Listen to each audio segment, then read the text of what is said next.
In this video, I'm going to talk about a tool I made called PuzzleGraph. PuzzleGraph is a tool for designing simple puzzles and then analyzing and visualizing their state space. It's free to download and use. Let's try to create a simple puzzle. You can drag connections, create new locations. Let's try to create a goal location so that our player needs to go to the goal. We can create a locked gate and then create another location with a toggle in it and create a trigger from the toggle to the gate. Let's try to play the puzzle. At any time you can click the play button. You play the puzzle by clicking these actions for different things you can do in order to move into a different state. So let's say we go here, press the toggle, go here, and go here. And the puzzle is solved. Let's try one more time. There's a special thing in the puzzle mechanics in PuzzleGraph where instead of going and switching a toggle and going back, you can shoot the toggle if you're in an adjacent position and have line of sight. So we're just going to shoot the toggle and then go to the goal. Now, why are the puzzles represented as these dots with connections between them instead of a more conventional level editor? This is because part of what PuzzleGraph does is analyzing the state space and visualizing it. And in order for this to be possible and feasible, we need to distill the puzzles down to their core essence. So for example, in a conventional level editor, you might have a room with a switch in it, and the player could be at many different positions in this room, like in a regular, I don't know, platform or whatever. But whether the player avatar is 1 centimeter more to the left or the right, it doesn't really matter. What matters is the player in this room with a switch?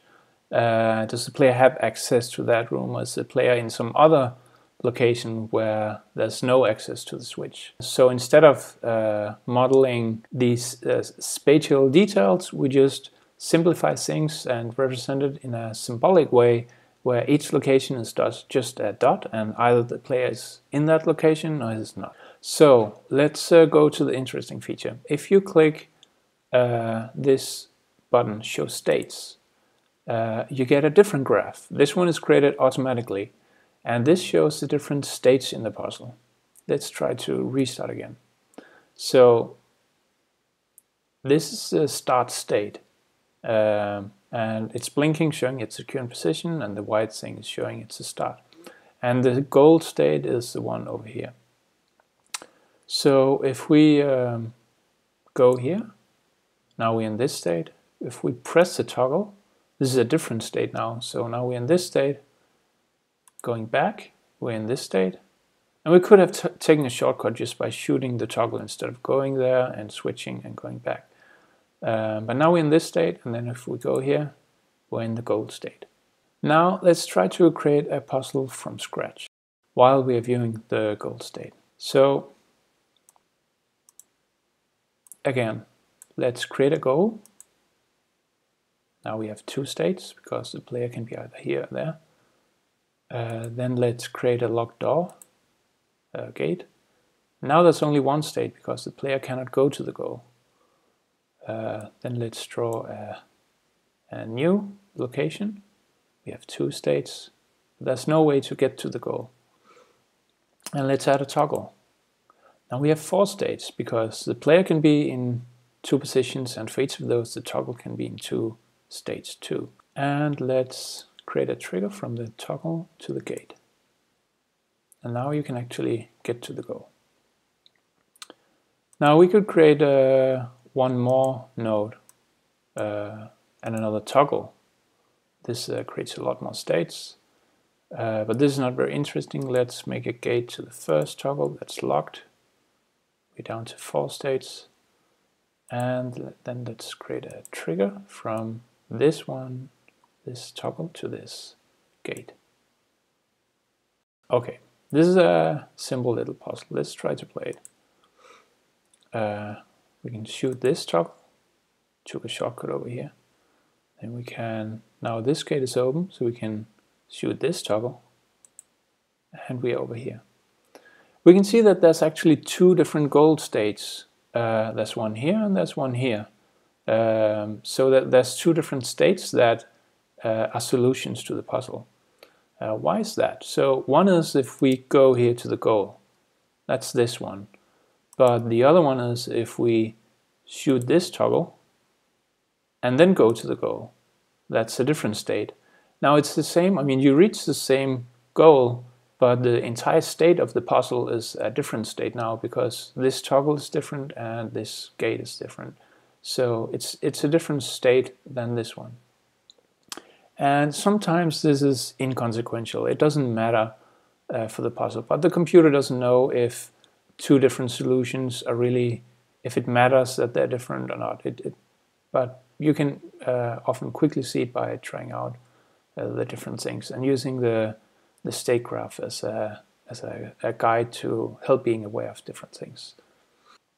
Now let's go back and go over this theory a little bit. If we start with one node, we have one state. If we then draw additional nodes, we get additional states. This is because the player can be in either of these four nodes in the puzzle, and that corresponds to four different states. Now, if we create a trigger in one of the locations, now we have twice as many states. We have 8 states. The player can be in 4 different positions, but for each of those, the toggle can be either in the off or the on state. So that totals 8 positions. If we remove the toggle and instead add a ball, this is something I haven't covered, but you can add balls that you can roll around and roll onto pressure plates that can be used to trigger things. So if we add a ball, then we have, now we actually have 16 states, 4 here, 4 here, 4 here, and 4 here. And that's because the player can be in 4 different positions, but for each of those, the ball can also be in 4 different positions, so that's 4 times 4. And if we try to play the puzzle, we can see that these 4 are like the different positions the player can be in, where the ball is in this node. But if we go and drag the ball to here, for example, then we are over to this state, and these 4 states are where the player can be in the 4 states, but the ball is in this position. And if we bring the ball over here, then these 4 states are with the player being in these 4 positions and the ball being here.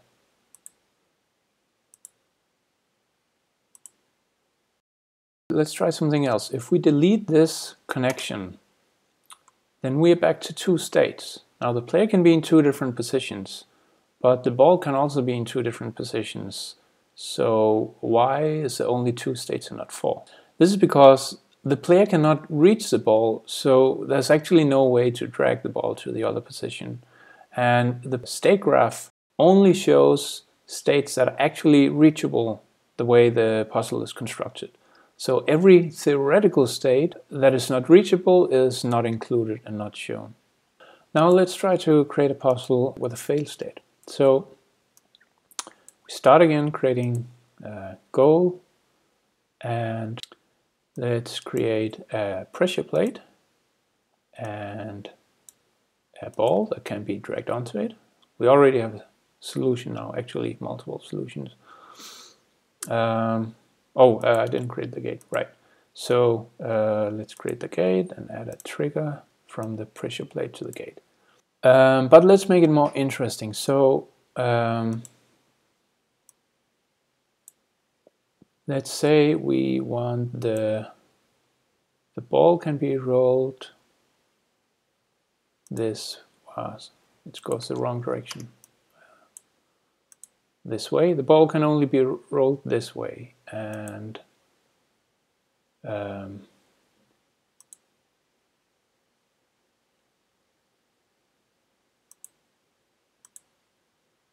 That's wrong. Let's do it like this. Okay, so these small ramps means the ball can only roll one way, but the player can go both ways. And the big ramp means both the ball and the player can only go in one direction.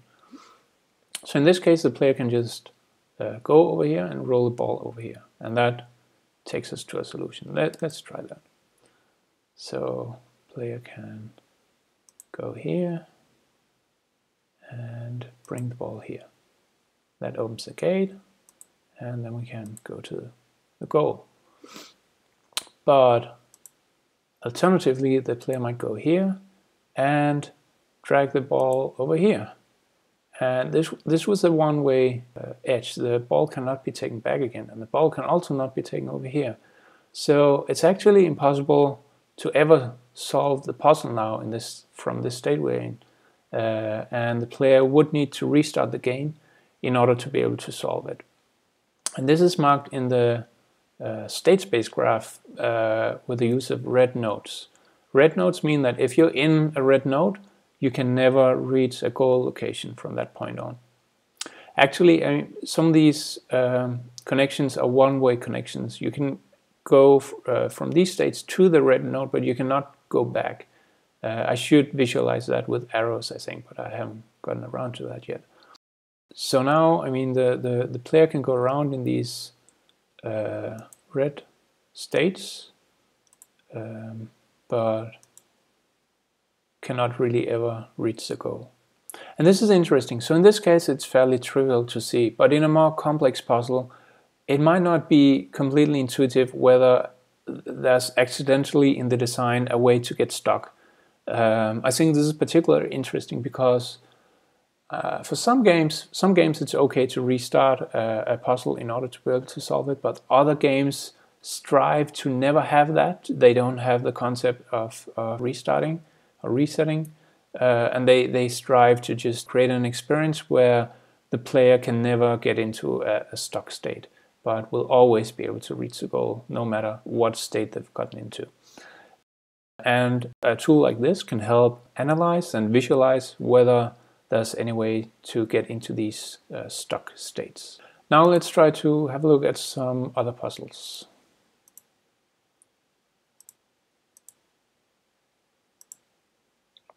So this is a puzzle I designed that I tried to create something where it was less immediate what the solution is. So let's first try to create it to solve it just without any help. So let's say what can I do? I can shoot this toggle. I could go over and shoot this toggle. I'll just go here, shoot it, and